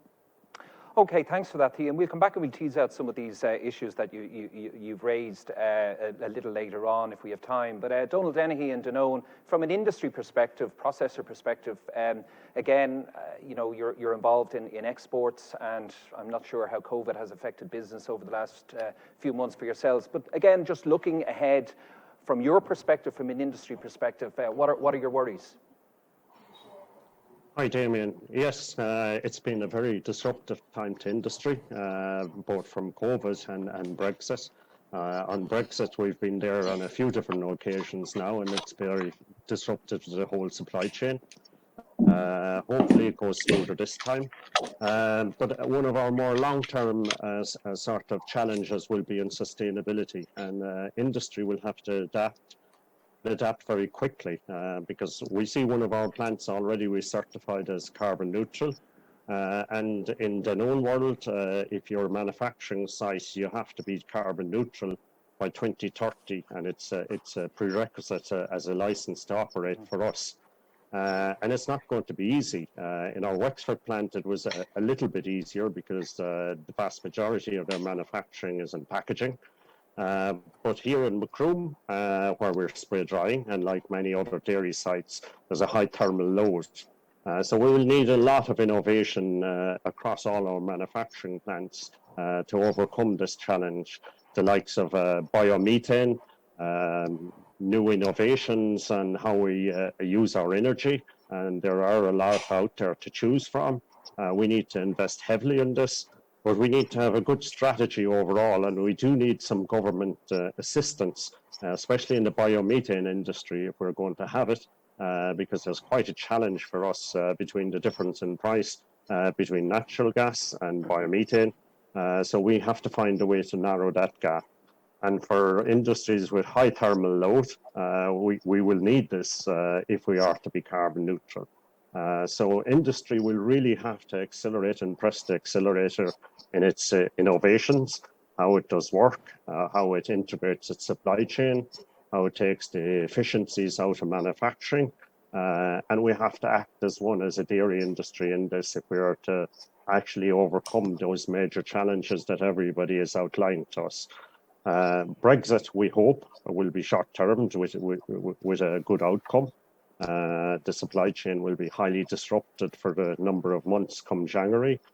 That's a given, I think, and I think industry has to be prepared for that. But the longer and the bigger challenge that we see in industry will be the whole sustainability. And we need to put our house in order very quickly for that. We have been preparing for this now for almost 5 years. But we don't have that much time left to us. So there's the clock is ticking here. And we see this as the biggest long-term challenge facing Danone and facing Ireland in general. Okay, I'll stick with you on that with a follow-up question, Donald. You've given me the impression there that you feel that you're very much on your own when it comes to biotechnology innovation and investment in AD and so on. Are you disappointed, or are you concerned, or are you confident about government support for the initiatives that are needed for companies like yourselves to reach carbon net zero by 2030? To be honest, Damien, to date, I'm disappointed because if we look at the wind industry, for instance, They got quickly, got a lot of assistance to start with. And that's very good. We already have green electricity in our plants, almost worldwide. But our thermal load, which in some of our plants consume the majority of energy, we just can't see a way to overcoming that. And there is no innovations out there other than biomethane to displace natural gas. And to date, there has been much resistance from the government on natural gas. And it can quite easily be overcome. We're not alone in this. Northern Ireland has over 90 AD plants. In France, we build 2 every week. In Germany, many of our plants are already fed from biomethane. So we just want to start this up here. I'm leading an industrial forum at the moment in the dairy industry. And we're starting to engage and have been engaged with government, but we really do need their assistance, and especially legislation to help us across this very, very quickly. Okay, Laura, I'm going to go back to you just in relation to what you spoke about earlier on, and the figures are there, and the science is there, and it shows that, in particular, that dairy expansion, the effects that it's had, as you said there, in relation to soil, air, and water quality.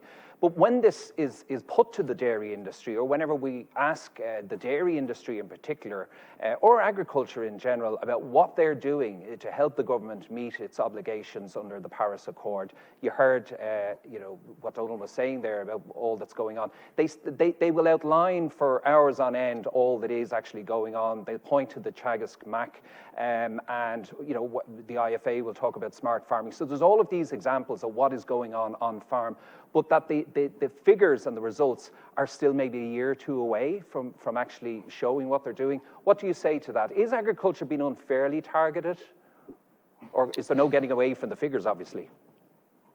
Well, I think there's no getting away from the figures. And I think we need to be really clear that we should not be targeting one sector. I'm at an agriculture conference, so I'm talking about the agricultural issue. Equally, each and every sector needs to be taking action.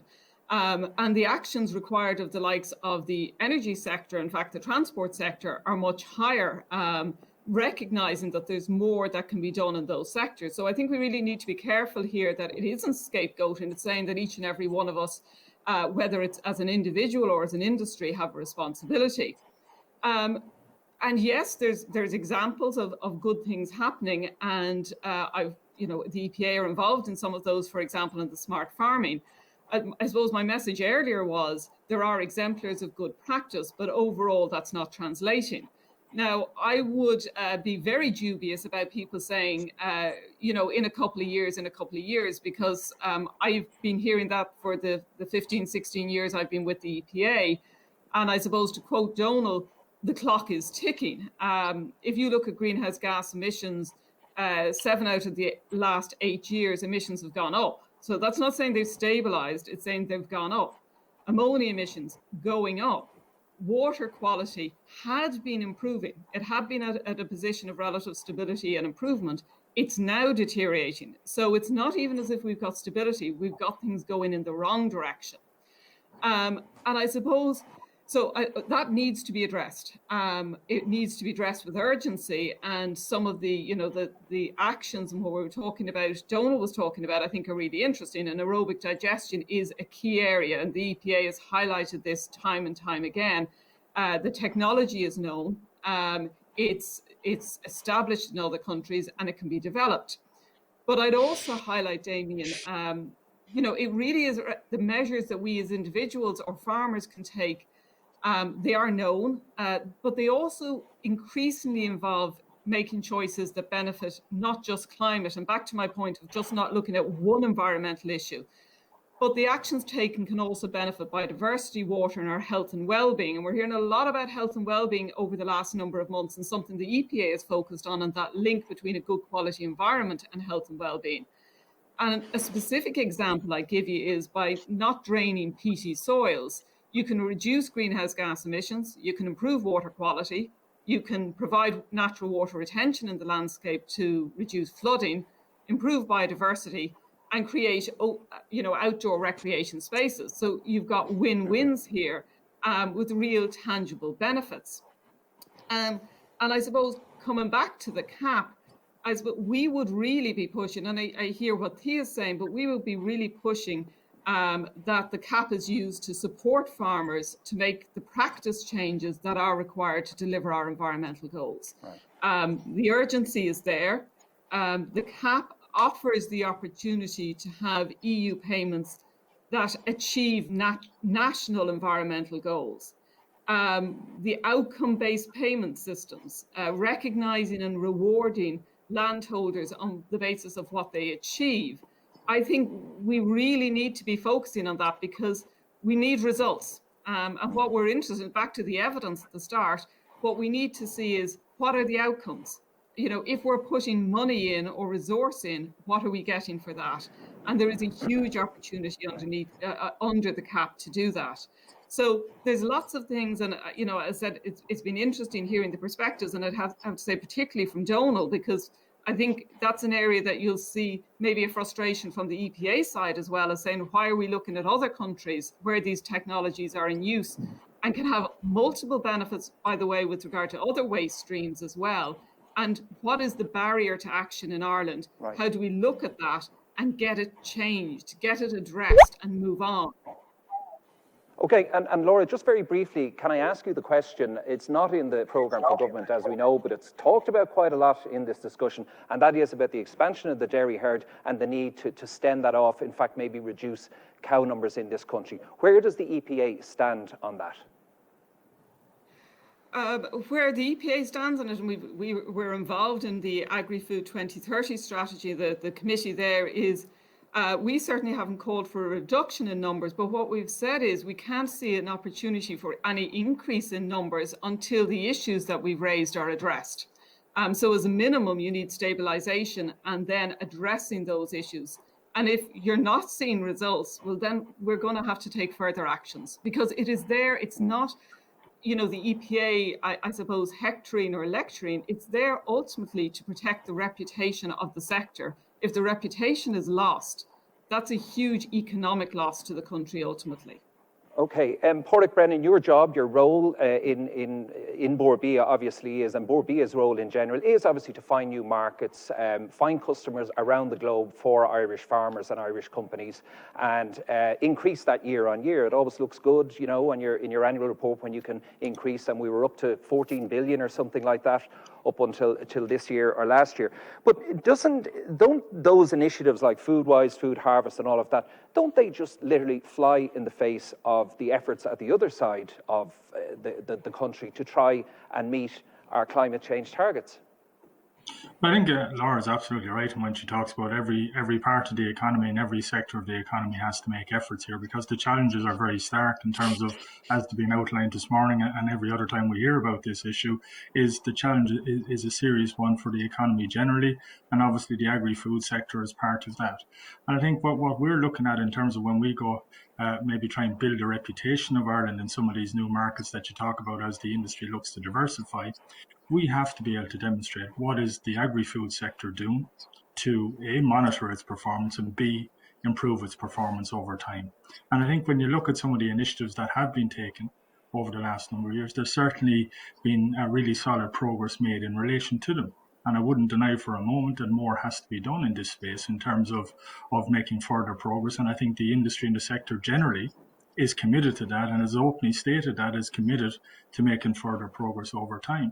But I suppose there's a balance to be struck here in some ways in terms of that, I suppose, environmental sustainability versus economic stability or sustainability as well. So back to the discussion around the future shape of the CAP and green deals and things like that, what are the, I suppose, signals or incentives or assistance that the sector can be given to make further progress? Because I think you have a sector that's very committed to doing that, provided the right environment is in place for them to do it. And the other side of it is, I think we need a completely coordinated approach to this challenge, right across the sector, right across the economy in total, to how are we actually going to approach this? How is everybody going to have, I suppose, clarity in their role and how they deliver different elements of what needs to be done as well? But I suppose you look at it, you just back to your point, Damien, in terms of the diversification bit, the only reason we're diversifying as an industry is there's a demand there in newer markets that traditionally wasn't there, that likes the form of production system that we have here in Ireland. They like sourcing dairy products from Ireland or meat products or whatever else it is. So there's a strength in terms of our production system that I think we can't afford to lose sight of as well. It's how we can improve it further is the challenge facing us all. Okay, Thea, Padraig spoke there about sustainability, and when we talk about sustainability, the first thing we think about obviously is the environment and biodiversity protection. But farmers would say, well, what about our own sustainability and keeping farmers paid, keeping rural communities going as well? That should be all part of that discussion. When you look at the way the Common Agricultural Policy is actually going, do you think farmers need to be worried there? It's obviously a dwindling fund, but in terms of the incentives that are in the Common Agricultural Policy that's coming down the line, and obviously the Green Deal as well combined, is there, opportunities and incentives there for farmers to improve the environment while also making a wage? Yes, Damien. I think the three aspects of sustainability, economic, environment, social, they all have to be considered together, and there's trade-offs between each of them. Certainly the CAP started off very much in the economic quarter and encouraging production, has moved slowly towards the environmental side of things. But what are the opportunities? If we look globally, food demand is growing. The parts of the world where it can be produced competitively is declining. Ireland is a low-cost producer of food, so there are opportunities there. But you balance that then with the environmental sustainability. I suppose we need to use our policy instruments to use our natural resources as optimally as possible. So, for example, some of the things we see in the proposals around the new CAP is, yes, there's still some support for producing food and feeding the world's growing population. But we also see support there for things like the carbon farming initiative. So this might be particularly attractive to farmers where maybe the production of food is not giving them a positive market return. And instead they can use their resources to farm public goods, to capture carbon, to offset carbon, and maybe to trade those carbon permits with other farms. So I suppose it's really about using the Common Agricultural Policy to support the production of food. We still need to do that, but also to protect the environment. So we need a policy that will optimise the use of the natural resources in Ireland. Okay, I'm looking at the clock here. We've about 4 minutes left, so I'm going to use that 4 minutes to allow you take the floor, each of you, for maybe a minute each, just with, I suppose, a take-home message for the audience here, the hundreds that are tuned in, spanning the country and spanning many aspects of agriculture and indeed of all ages. Maybe I'll go to yourself first, Donald. Yeah, I think I agree with all the speakers, especially Laura. Sustainability going forward is going to be the key. It's not going to be so long before all our products will carry their carbon footprint on the packs. And the consumer may choose to either buy our produce or not based on that. And I think we need to be ready for that day. Because if the consumer does not like what we say in the pack, they will move on, and we, as a consequence, will suffer. The clock is ticking for the industry to get moving, but we do need government support on this. We need it quickly, and we need integration across all industries to make it much more sustainable for the future. Okay, Laura? I suppose very quickly, I would be saying that the clear message from science is that the challenge of adapting to climate change becomes more manageable the more effort as we as individuals and I suppose as a planet put into mitigation. We are seeing increased level of ambition at both the national and the European level, and I think it's time to embrace that and to take action. And I would go back to you can look at threats and opportunities, back to the title here. There is a huge opportunity here for Ireland to grasp the nettle and to really, I suppose, deliver on the rhetoric of being clean and green so that we all can stand with full knowledge that all of the evidence is behind those messages. Okay, Padraig? Yeah, maybe back to the theme of today in terms of disruption. I think it's more important than ever when we're facing the disruption that we're currently living through and are going to be living through. We have to listen to the market. The first thing we have to do is listen to what consumers want and what customers want then to supply those consumers. And I think when you look at that, then when you listen to that, you find opportunities of how we differentiate ourselves. And I think for me, when it comes back to how we differentiate ourselves, it comes back to the broad discussion about how we can demonstrate and prove what we do as a sector and how we produce the food products that we have, whether it's our grass-based system or the efforts that are being made to become more sustainable over time.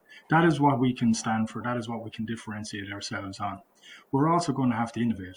We're going to have to innovate to solve the challenges, whether it's from a sustainability point of view, whether it's from COVID-related changes or anything else. As a sector, in terms of how we produce and the processes that we have to be much more innovative than ever before if we're going to survive, if we're going to find the most of those opportunities that the marketplace is suggesting to us that are there. And I think if we can do that, if we can innovate to find a way that we differentiate ourselves from our competitors, then we stand a chance of having the sector that we all want to see into the future. All right, Thea, last word to you. Thanks, Damien. So I think, we do have a great opportunity to meet the needs of the sustainability conscious consumer. We're starting from a good position in terms of our natural capital, but also in terms of the investment that's taken place to date. I think Origin Green is the only example internationally of a national level sustainability program that embraces all aspects of the supply chain. So I really think we need to maximize that. And, the point has been made, it needs to be supported by science and evidence. A lot of change needs to happen at the farm level. We still have over 100,000 farms, a lot of mitigation technologies that need to be adopted. And that will be a huge challenge and opportunity for the sector over the next decade. So I think, investment in behavioral change, education, knowledge transfer, and all of that will be a really important element to embracing these opportunities. Thank you, Damien. All right, Thea, thank you indeed. And thanks to all of our panellists for joining us today. It's great that it went well. There were no hitches or anything like that, no connections going down or anything. So I'm delighted with that. So to Pádraig and to Laura and to Donal and to Thea, thank you very much. Now we're going to have the Special Member Recognition Award. So it's over to Seamus.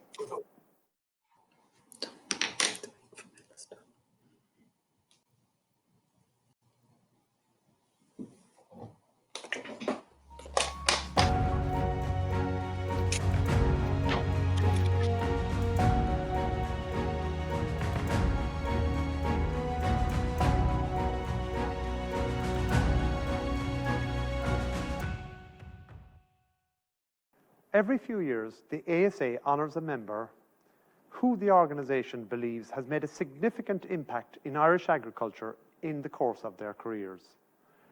This year, the prestigious Distinguished Member Award, sponsored by AIB, goes to Peter Byrne, CEO of National Co-op Family Services. Peter was one of the driving forces behind the movement to create an organised structure to coordinate, develop, diversify and extend the farm relief services in Ireland. Peter graduated as a Bachelor of Agricultural Science in UCD in 1975 and became manager of the NCFRS when it was established in 1980. Today, FRS employs over 2,000 people nationwide and has a turnover in excess of 100 million euros. Led by Peter, its contribution to the provision of jobs in rural areas has enabled potential farm successors to supplement their income and remain on the land. Peter is a very worthy recipient of this year's Distinguished Members Award.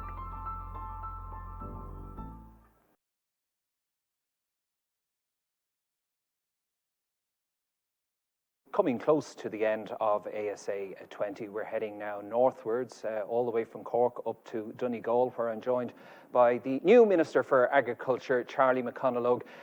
Minister, good afternoon to you, and congratulations on your appointment. How has your first week been?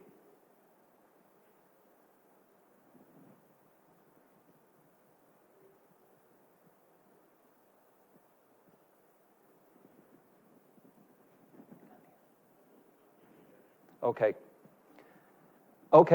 We were unable to hear you there, Charlie. So maybe can you hear us now? Okay, we're going to come back to you. We're going to come back to you.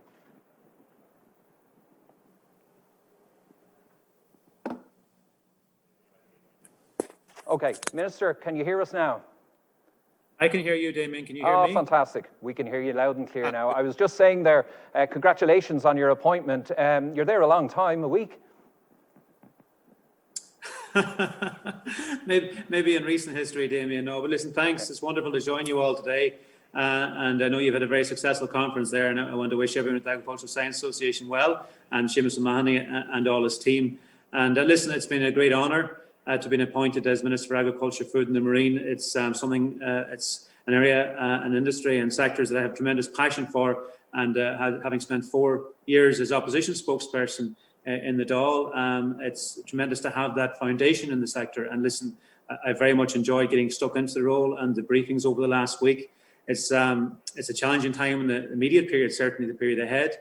But you know, both agriculture, food, and the marine are very important to the country. They've made tremendous strides in recent years, and there's tremendous potential to grow in the years ahead as well. And indeed, you know, do that in a way that is more sustainable and that builds on the tremendous reputation we already have. And I look forward to providing very strong leadership in the period ahead, working with all stakeholders in the sector.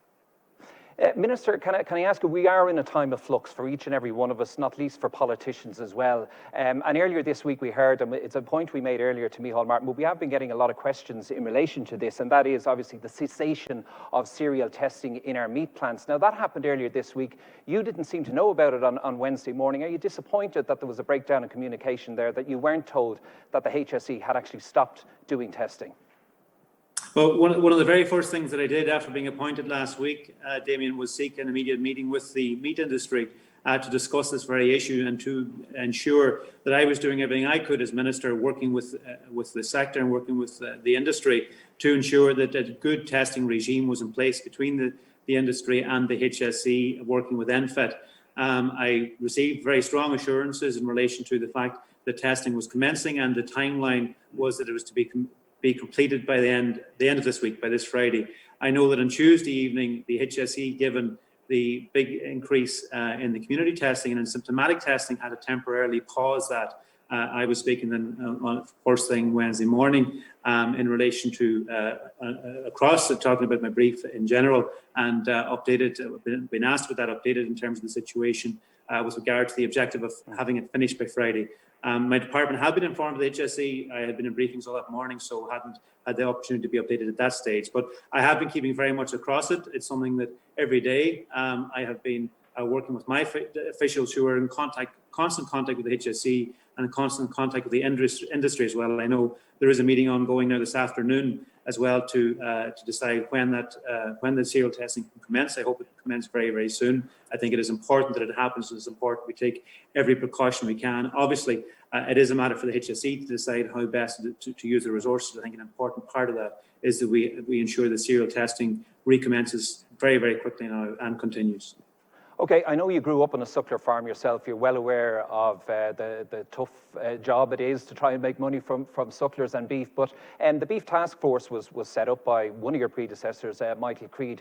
How important is that? And what message do you have for beef farmers who obviously, as we know, last year were very upset at the sort of prices they were getting? Where do you stand in relation? Do you have sympathy for beef farmers? I think it's a very important part of our agricultural industry. And beef obviously has been under a lot of pressure in recent times, and that was very much displayed in relation to the protests which we saw last year. I think the Beef Task Force was a very important way of putting structure on how we deal with many of those issues, and the agreement that was made at the Beef Task Force, it's very important that it is followed through on. I'll be calling and already set in train the process of calling a task force meeting again. And also one of the key commitments in the programme for government, I think, to address some of the issues around transparency in the food supply chain is the commitment, which I was very strong on in opposition, which is now in the programme of government, which is to introduce a national food ombudsman, because I think we have to ensure that there is transparency, that there is confidence that in terms of margins, that farmers are getting the best price possible given what's available on the international markets which we export to. And that's an immediate priority for me over the time ahead now, to ensure that office, that ombudsman office is got up and running. And I think it's very important in relation to ensuring that there's a partnership approach in the beef sector so that it can be supported and it can grow in the time ahead. Okay, I know we're getting lots and lots of questions from people all over the country, and I'm sorry that we probably are not going to get to them all. We're not going to get to too many of them. But there is one here from Professor Tommy Boland in UCD. Ireland continues to track below the EU average for government budget allocations for R&D. What is the government's plan to increase investment in R&D in support of the agri-food industry? I think R&D is very important, I think, as a sector in general. We have been world leading in relation to adding value to our primary produce, and I think that's very, very important in terms of its contribution to our national economy. I think it's also very important in terms of ensuring that we can increase the price that the primary and the margin that the primary producers are getting as well. Obviously, in terms of sustainability objectives, in terms of becoming more efficient, in terms of also addressing our targets in relation to biodiversity, R&D is going to be very important, and certainly it's something the government will be prioritising, and I certainly as Minister will be looking to support investment in R&D now in the time ahead. All right, Minister, thank you very much indeed for joining us. Sorry with the little glitch at the beginning. We've been hearing you loud and clear there, and as I said, it's a busy time ahead for you, and thanks indeed for joining us at the conference. Thank you very much, Damien. All right. Okay, that's Minister for Agriculture, Charlie McConnell there. So we're going to hand back over to Seamus. Thanks, Damien. A huge thank you to Minister McConnell, An Taoiseach Micheál Martin and Minister Coveney for taking time out of their busy schedules to join us today. I would like to commend our panellists and thank Damien O'Reilly for his well-researched series of engaging interviews. I'd like also to thank our ASA Council, Dairygold, and my family for their support in my tenure as President, and industry sponsors like FBD, Glanbia, Alltech and Kerry, without whom this event would not be possible. Finally, I would like to thank each and every one of you for joining us here today. Thank you.